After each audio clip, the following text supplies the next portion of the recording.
vamos a saludar a la doctora Caroline Ávila, que está con nosotros y que siempre mis maestra, siempre es un gusto poder conversar con usted y bueno, y analizar ahora lo que le llaman la gran oratoria de No.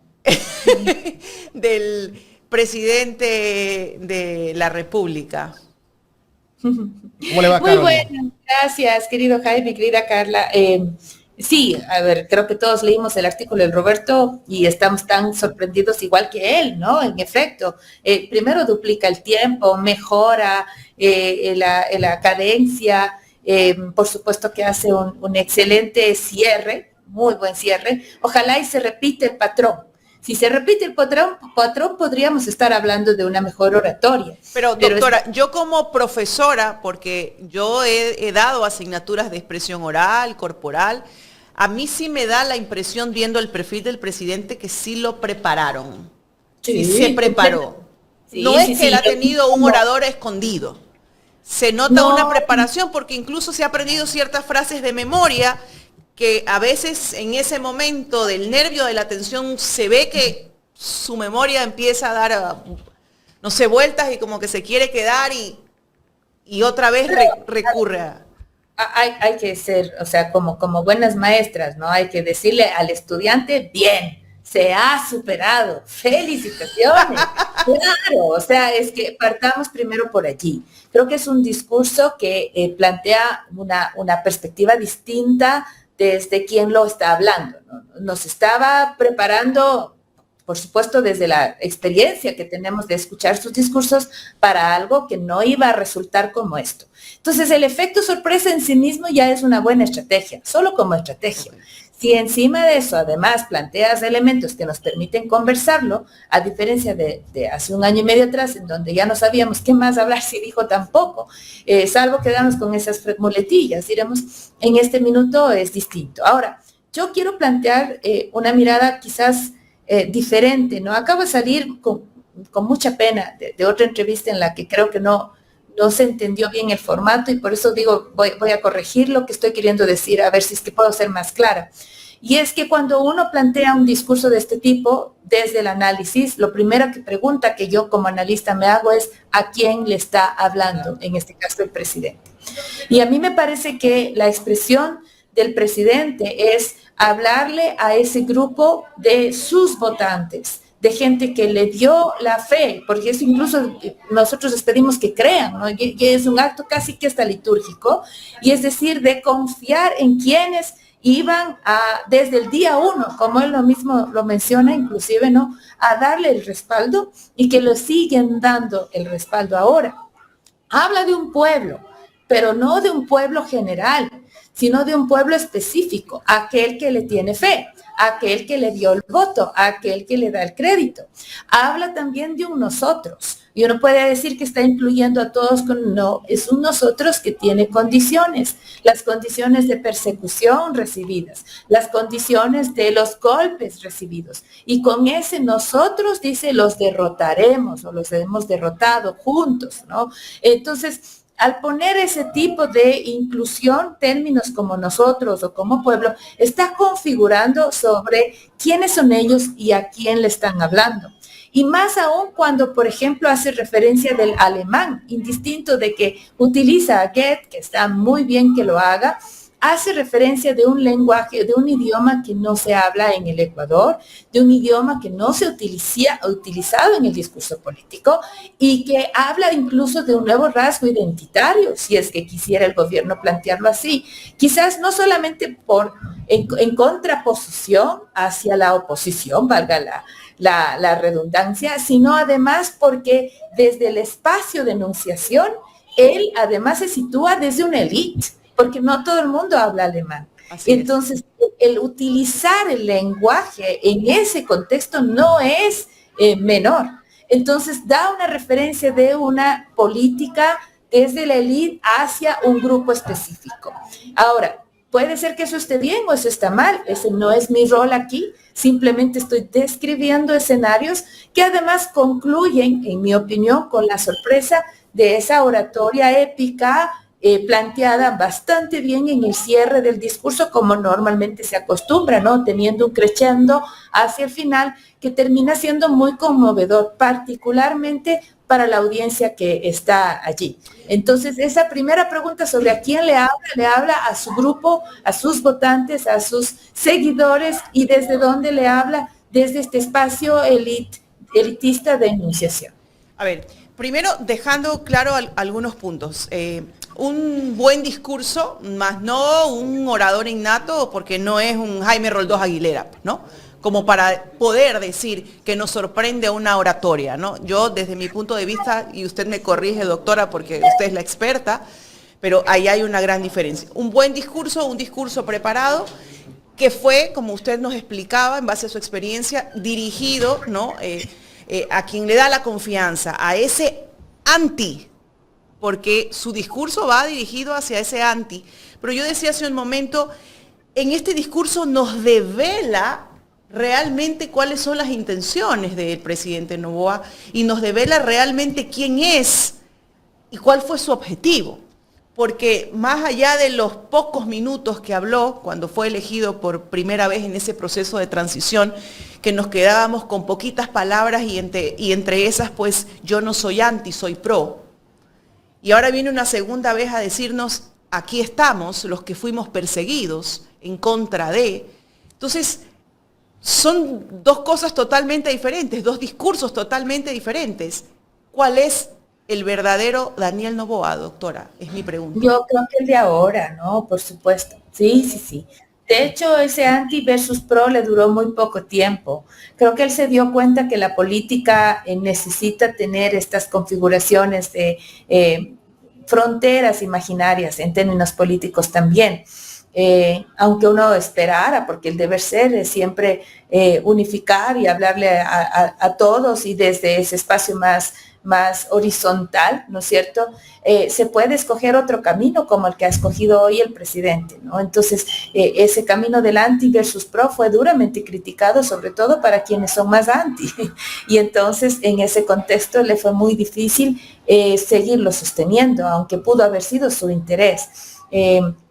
Me parece también que entendió que él, como ADN, no tenía una base política. Y lo que está haciendo ahora es lo que hizo Construye en su momento con Villavicencio, es decir, adueñarse del anticorreísmo como base política. Y por esa razón, por omisión, porque así como se le pregunta a uno qué es lo que dice el presidente, también es qué es lo que no dice. Los silencios comunican mucho. Y el hecho de no haber mencionado a la oposición en ningún momento, salvo con estas líneas de las mafias, de las derrotas a las mafias y cosas así, obviamente no está haciendo referencia específica, pero se puede sobreentender. El hecho de no plantear unas líneas claras, explícitas hacia quienes no votaron por él, da cuenta también de por dónde el presidente está articulando su política, su gestión política en este contexto. Es decir, le va a trabajar a un pueblo, va a hablarle a una nación, sí, pero con unas características y unas particularidades de nosotros, que tiene que ver con quienes le dieron el voto, con quienes han sufrido con él, con quienes están en su lucha, y esa es básicamente la delineación del pueblo. En el contexto en general, ¿hubo un mensaje esperanzador, como muchos quieren hacerlo ver? Final, sí, es que recordemos eso también, Carlita. Habrá habido un 44% de la población, según el Consejo Nacional Electoral, que no le dio el voto, pero existe todo otro componente, según el Consejo Nacional Electoral, que sí le dio el voto y que seguro estarán aplaudiendo este mensaje final, sobre todo los últimos párrafos, que además con la forma en la que fueron pronunciados fueron épicos. Y esto obviamente va a ser lo que hoy en día el diario La Hora le ponen como titular, ¿no? La transparencia y la esperanza, que me parecen interesantes como espacios comunes de reflexión política y que no son inaugurados en este discurso, que han sido reiteradamente utilizados y que por supuesto siempre han sido quejas permanentes de cómo no han podido ser ejecutados. Y quizás en ese sentido se cura en salud. Pronuncia lo justo, con lo cual luego le van a poder medir. porque ¿qué es lo que este rato le pasa factura permanentemente? Lo que ustedes acaban de decir, le prometió a los jubilados y no les está cumpliendo, ¿no? Ahora, ¿qué prometió? De manera específica, 200,000 casas, tonteras, ¿no? 200,000 casas. Prometió el puente, el quinto puente, y yo tengo que ir a ubicar los otros 4 porque así de ignorante soy de mi precioso Guayaquil, pero ahí está el quinto puente, ¿no es cierto? Y luego está planteado también un eje vial que tengo que buscar bien por dónde es, insisto, necesito el mapa. Yo, pobrecita de Cuenca, hubiese querido que hable algo sobre la vialidad nuestra, no, nada. Pero en todo caso está claro eso. Santo Domingo Juján me parece que dijo, ¿no? Gracias. Sí, ya ve, es que aquí Jaimito, él tiene el mapa clarito, entonces lo planteó. Pero la torre oncológica, parece que había un museo por ahí. Ya está, listo, se acabó. Tiene exactamente obras que pueden ser chequeadas, además con la gran ventaja, que si lo logra hacer en los primeros 6 meses de administración va a decir, cumplimos. Pero no dijo cómo lo va a hacer, el financiamiento de estas obras. Gracias. Bueno, es que Jaime es hombre también leído y escribido, dicen, ¿no es cierto? Entonces él sabe muy bien que no se puede solo prometer. Hay que también, y ahí Aristóteles nos sirve, ¿no? Aristóteles trabaja al menos en 3 componentes un texto discursivo, ¿no? El ethos, el pathos y el logos. Y hay bastante emotividad, mucho pathos para el efecto. Y funciona, por supuesto. Por eso arrancó todos los aplausos que arrancó, por eso agradeció a su mamita. En la parte, recuerden ustedes, gracias por volver a la política, ¿no es cierto? Mencionó, por ejemplo, el mismo hecho de haber sido perseguido junto con su vicepresidenta, que es una patriota. Yo allí le pusiera un cuidado porque el Grupo Pinto no necesariamente se mostró patriota, recordemos todos, pero bueno, hizo la referencia de la persecución y en ese contexto, pues sí creo que hay muchos ecuatorianos que podrían decir grupos empresariales fueron apretados económicamente, ya luego desagregaremos por qué y etcétera, pero en ese contexto hubo mucha emotividad. Y lo que hizo falta fue justamente el logos, es decir, la argumentación, el cómo va a llegar a cumplir al menos estas 5 obras que acabo de mencionar y otras más. El análisis del discurso encuentra al menos unas 20 promesas grandes que fueron planteadas en este discurso y que van a necesitar desagregar, ¿no? En otro medio hablaban sobre cómo estaba atacando la corrupción, ¿no? Y decir que a quien se le ocurra ir por el camino incorrecto prácticamente va a enfrentar las consecuencias. También dijo, perdón que le interrumpa, Caroline, dijo que se iba a atacar a la oligarquía, iba a estar en contra de la oligarquía. Pero ellos, ¿de dónde vienen, pues? ¿Quiénes son ellos? Ahora, y bueno, y en ese contexto, el tema es por qué y cómo. Y eso no lo menciona, ¿no? Porque inclusive se puede plantear a la oligarquía desde la misma perspectiva en la que Rafael Correa, por ejemplo, hablaba de la partidocracia. En cualquiera de los 2 casos es importante decirle a la gente cómo. Por ejemplo, una forma de decirlo hubiese sido, voy a presentar hoy en 1 hora, voy a firmar el decreto número 002, que recuerdo que lo hizo, por ejemplo, Guillermo Lasso, sobre un código de conducta en el que el servidor debe cuidarse y mucho de no infringir, dar plata a los amigos, a los familiares, puestos públicos, etcétera, etcétera. Cuando existen los cómo, las frases de los qués terminan siendo mucho más contundentes, pero solamente la narrativa no alcanza. En todo caso, insisto, el cierre con la epicidad, con las frases heroicas, con los tonos de la modulación en su voz, etcétera, nos mostraron un orador distinto. Al final del día todos son oradores, un orador distinto al que vimos hace 1 año y medio atrás, que nos permite entender que no se trata solamente de hacer cosas de manera diferente, que eso es lo que él hubiese dicho hace 1 año y medio atrás, sino que también hay que respetar ciertos códigos, ciertas lógicas que le fortalecen al discurso comunicacional en términos políticos. Y por eso yo sí felicito sobre todo el cierre y ojalá nos muestren más este tipo de orador fuerte, animoso, vinculante, de alguna manera esperanzador con un público que seguro necesita también ser reafirmado en su fe, ¿no? Porque hay mucho de creer, él mismo lo dijo. Yo creo en ustedes más de lo que me creen en mí mismo, y entonces hablándole a su gabinete, es decir, tratando de alinearles a todos en esta idea que él, al menos él tiene de Nuevo Ecuador y que necesitará irla desagregando. Doctora, ¿qué tan real de todo lo que dijo el presidente de la República en su discurso lo veremos esto en la práctica? Porque en la anterior también mandó un montón de mensajes y de cambios que iba a hacer, empezando por el tema de la seguridad, que nos dan a entender que el país está en una situación mucho mejor. E incluso yo escuchaba a un ministro que lo entrevistaron en vivo el día de la posesión, que decía que el Ecuador va a estar a la moda a nivel mundial, no sé de qué manera, va a traer turismo acá al país, si el país en temas de seguridad está por la pata de los caballos. Claro, o sea, por ejemplo, hay al menos dos menciones importantes, dos temas importantes que fueron profusamente mencionados. Estamos hablando de seguridad y estamos hablando también de economía, ¿no?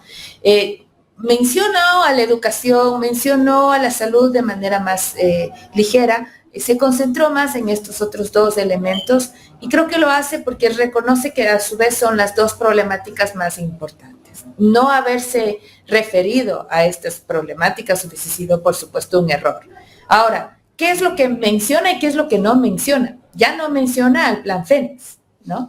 No, la palabra con F ni ninguna creo que estaba allí. Entonces ahí, por ejemplo, es que está bien, porque es un fracaso, y reconocer esto me parece también meritorio, ¿no? Por fin.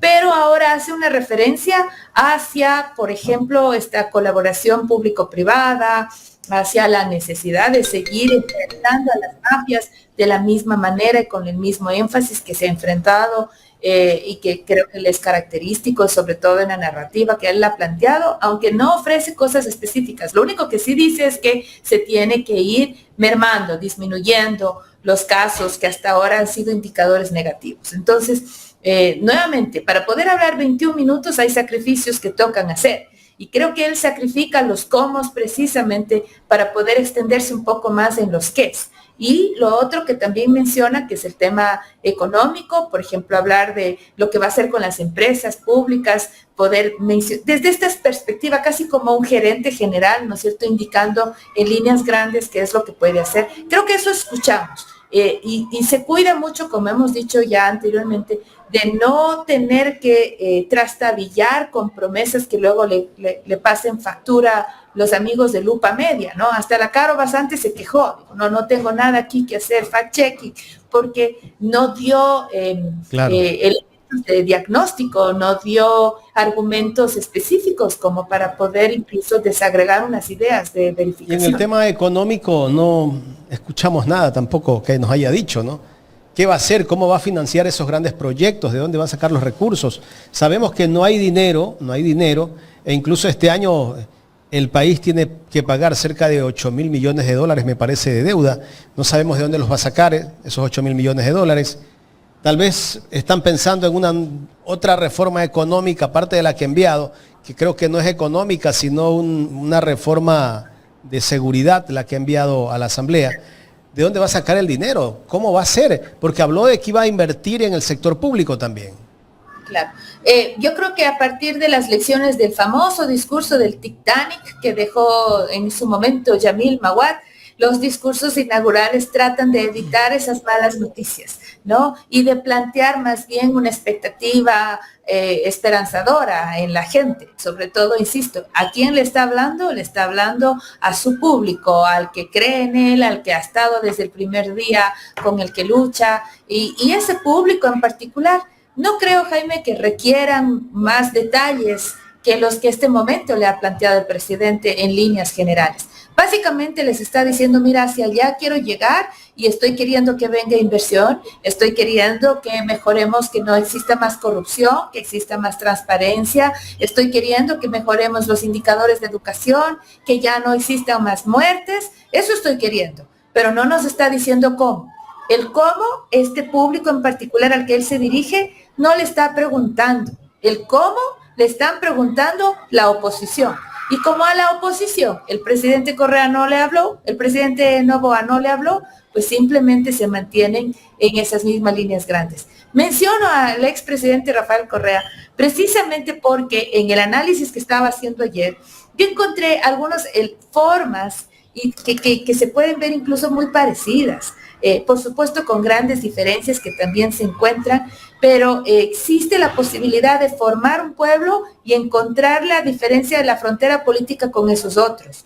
Correa lo hacía y lo hacía permanentemente, identificaba quiénes somos el pueblo y quiénes son los otros. Por eso le hablaba hasta el quichua, por eso rescataba, por ejemplo, rasgos de identidad cultural que son fuertes en nuestra población. Con ellos construía un pueblo. ¿Qué es lo que está haciendo Daniel Noboa? Está también construyendo un pueblo, pero un pueblo en el que le habla incluso en alemán, ¿no? O sea, desde un estado distinto, una configuración diferente de pueblo, de un nosotros que pelea juntos las mismas batallas, pero contra un enemigo planteado, si tú quieres, desde esta mafia, el narcotráfico, las guerrillas, en fin, y todo aquello que está en contra de ellos. Por eso el peligro de utilizar el narco como elemento. Y allí a esa frontera política la dejó bastante más delineada en el discurso del día sábado, y habrá que ver cómo en su administración sigue haciendo esta confrontación polarizante que lamentablemente en construcción democrática puede ser peligrosa. Pero doctora, justamente tomando lo que usted dice, ¿no? El presidente Correa nos hablaba incluso hasta en quechua y tenía pues esa particularidad de conectar con su población a través de esto. ¿Conecta el presidente hablando, por ejemplo, en alemán? ¿Conecta hablando en otro idioma? ¿Con quién conecta si esa población que él tiene, no creo que ni el 1% le comprenda lo que dijo en ese idioma? Es que la razón de hablar en alemán no es para que le comprendan. La razón de hablar en alemán es para que la gente vea desde dónde él está situado. Okay. Entonces, esas es justamente las condiciones que marcan esas diferencias. Eso lo venden, ¿no? Y claro, por supuesto, además en el contexto en el que por el otro lado el acento ha sido motivo de burla, en que, qué sé yo, o sea, el tema de cuántos idiomas hablo también. ¿Y habló bien en alemán? ¿Usted entiende el alemán? No, doctora? Muchas gracias. Yo hablo el inglés, el español. Yo escuché alguna crítica en un programa, en un programa incluso que hasta sacó de contexto la frase de Goebbels. Es de Goethe. De Goethe. Pero Goethe, sí, Goethe se escribe. El punto es que más allá de la frase, incluso, que es una frase, yo creo que Goethe seguro tenía frases y mucho más importantes, uno de los filósofos más fuertes que produjo Alemania y que es muy estudiado, por supuesto, pero el decir básicamente, no es que vamos a inventar el agua tibia o hacer cosas nuevas, sino que lo vamos a hacer como nadie más las ha hecho, ¿no es cierto? Entonces, en ese contexto es hablar con pasión, desde la pasión y actuar desde la pasión, que me parece que es lo que estaba queriendo decir. Pudo haber sido mucho más elocuente. El tema no era ese, el tema era hablar alemán. O decir que está cerca del nazismo también. Hombre, es que pudo haber dicho, ¿cómo era que dice la broma? Suban, strufen, bajen, ¿cómo es? Podrías haber dicho cualquier cosa. A lo mejor y entraba saludando, decía hi también, ¿no? Y levantaba la mano. El tema era hablar en alemán. ¿Por qué hay que hablar en alemán? Primero porque te demuestra que él tiene esa elocuencia en otros idiomas y ahora también en el español, que anteriormente teníamos dudas. Y luego porque representa un grupo que en este momento está en élite. Representa a un espacio de personas y de territorio que en este momento está en el gobierno. Y desde allí, desde esa élite, le está hablando a ese pueblo, pero que no es un pueblo generalizado, que es un pueblo que también está con condiciones de lealtad. Les está pidiendo que crean. No está hablándole a un grupo amplio, le está hablando a una tribu. Entonces, bajo esas premisas, yo puedo, con todo respeto, seguir viendo similitudes y diferencias, por supuesto, con lo que hemos visto en otros discursos, pero desde una construcción comunicacional política está claro que está identificando a un grupo con el cual luego va a tener que confrontarse, es decir, es ese otros, ¿no es cierto?, a partir de quiénes somos nosotros. Y eso ya no... El economista Víctor Andrade dice, leer mejor el prompter no es ser un buen orador. Bueno, tenía un prompter, sí tenía un prompter, dos prompters. Como todos allí, absolutamente. Hoy en día la tecnología es como no usar ChatGPT para poder hacer correcciones. O sea, sería un absurdo no utilizar el teleprompter. El tema es cuando no hay el teleprompter. ¿Ah? Si es que no hay... Se te apaga el teleprompter, te quedas vacío. Eres capaz de seguir argumentando, ahí se conoce la talla, ¿no? Entonces, y por eso espero que esto que acabamos de ver se vuelva patrón, porque es importante que los políticos sean buenos oradores, inyectan liderazgo, inyectan confianza, y si hay algo que este país necesita precisamente es eso, liderazgo y confianza. Doctora, no quisiera irnos al final de la entrevista sin preguntarle un pequeñito análisis sobre la postura del presidente Petro, ¿no?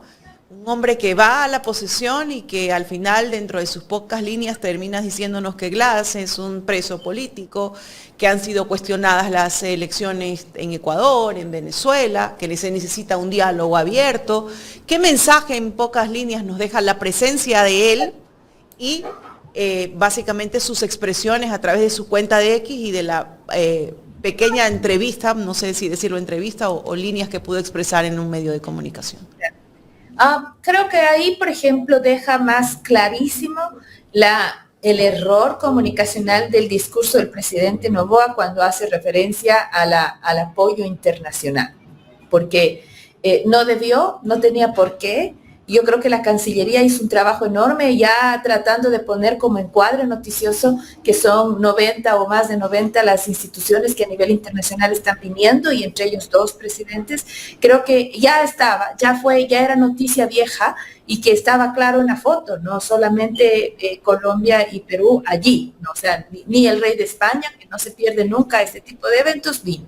Ahora bien, el momento en que esto sucede, el presidente lo vuelve a remarcar cuando dice tenemos más apoyo internacional que la vez anterior. Más no, o sea, dos no es más. Entonces, ahí fue un error. Y si a eso le añades que le hace flaco favor Petro, porque él también, o sea, es, claro, zorro viejo la política, pues no es cualquier cosa. Le va y le dice en su casa, en su cara, en su invitación, justamente aquello que en este momento Noboa lo tiene como talón de Aquiles, diremos así, hasta cierto punto, que es su conflicto con los habitantes en La Roca, los que están y los que no están, los que se le fueron también. Entonces, todo ello implica poner en el mapa un tema que quizás no venía al caso, no en el día de la inauguración, ¿no? Ahora, insisto, Petro es de izquierda y en esa configuración no va a dejar de, con su presencia, dejar establecido que es de izquierda o que está desde una perspectiva de derechos y en este caso desde las víctimas políticas, como él a sí mismo las ha calificado, y así como él mismo ha dicho, ¿no? Venezuela necesita diálogo, Ecuador también necesita diálogo, y un diálogo que al menos desde el espacio de enunciación que el presidente planteó y desde el espacio geográfico que vimos el día sábado, no parecía tan dialogante, ¿no? Entonces creo que es un interesante llamado de atención. Doctora, queremos agradecerle por el tiempo que nos ha brindado para conversar en esta mañana aquí en Ecuador en Directo. Un placer. Sé que tienen a otro cuencano a continuación. Claro, así. Hoy es el día de los cuencanos. Está bueno, ¿no? Está bueno. Felipe Vega. Un saludo a Lo vamos a Felipe. poner en pantalla para que lo saluden. Para que se puedan saludar.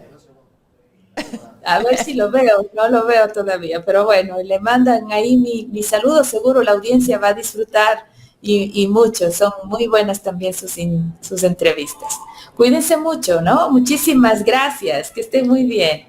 Ahí, doctora. Viva Cuenca, qué gusto de verle. A Qué usted gusto. solo en pantalla, ¿qué es pues esto? Yo también a usted solo en pantalla, pero ya iré para comer alguna cosita buena de las que se come en Cuenca, ¿vio? Por Y saludarle. favor, no Saludarle y conversar. Qué gusto de verla así, aunque sea digitalmente. Gracias. Un abrazo Caroline. cariñoso. Para usted, cariños. Gracias, Caroline.